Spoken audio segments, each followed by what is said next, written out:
Good morning, welcome to CATEX TV. My name is Frank Fortunato. Today is Wednesday, December 14th, 2016. If you want to follow us on Twitter, please go to CATEX TV. Underwriters at Lloyd's of London lost money in 2016. According to Lloyd's Chairman John Nelson and Chief Executive Inga Beale, the current underwriting year is not profitable in aggregate at the moment. This is a matter of great concern to us. They recommended that the 90-plus syndicates in the insurance market continue to be more selective in the risks they take. Yesterday, Lloyd's announced that they were implementing a 10% cut in its subscription rates. As part of the letter to the market, they also updated the market on its Brexit plans. The company is likely to set up a subsidiary in one EU jurisdiction to passport its services throughout the European Union. Meanwhile, in the United States, the financial markets are waiting to see what happens today at 2 p.m. when the Federal Reserve releases its interest rate decision. The Fed open rate market meeting is going on today and yesterday in Washington, D.C. It's expected that the Federal Reserve is going to increase its interest rate by a quarter point. Ahead of the announcement, the two-year yield has edged up to 1.17%, the highest level in 6 years. The captain of the doomed El Faro cargo ship, which sank in October of last year in a hurricane, apparently declined to reverse course despite receiving 3 phone calls warning him that the ship was headed into the path of Hurricane Joaquin.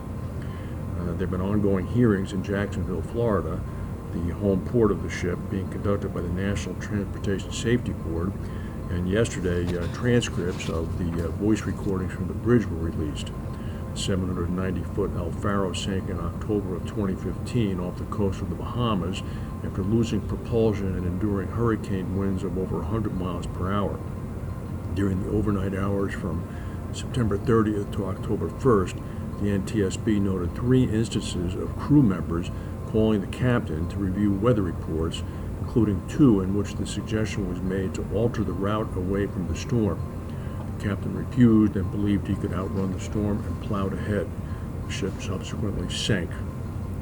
A powerful explosion at a South Korean military base sent debris flying into the air yesterday, injuring 23 soldiers. The blast occurred at a training base in southeastern Ulsan. Most of the victims were brought to the hospital. The South Korean military suspects that the explosion could have taken place because of a massive accumulation of explosives on the site. The U.S. Occupational Safety and Health Administration is investigating a Monday morning explosion at an oil drilling site near Sharon Springs, Kansas, that left 5 people injured, 2 of them critically. Fire officials say crews were adding pipe onto a rig for the Murphin Drilling Company when the explosion occurred. Murphin has been cited 7 times since 2006 by OSHA.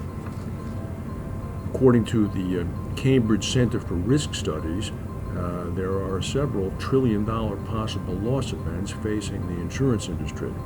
According to a new study, they listed trillion-dollar scenarios as war on the Korean Peninsula, an 8.3 earthquake and tsunami in Tokyo, successful cyber attack on a critical infrastructure, Asian rice disease epidemic, and a global solar storm. The big storm that slammed into the east coast of India earlier this week, Tropical Cyclone Vardah, did more than just kill 18 people. It also disrupted Indian internet service. The cyclone in Chennai affected one of India's main internet gateways, housed the landing station for 2 of Airtel's international lines that connect India with Singapore and Europe. A number of Indian internet providers were offline, including British Telecom's Vodafone, as well as the Indian domestic carriers. As of now, service is lurching back into normal. That's the news for today. If we have any breaking news, we'll come back and tell you. Thank you for watching, and we'll see you tomorrow.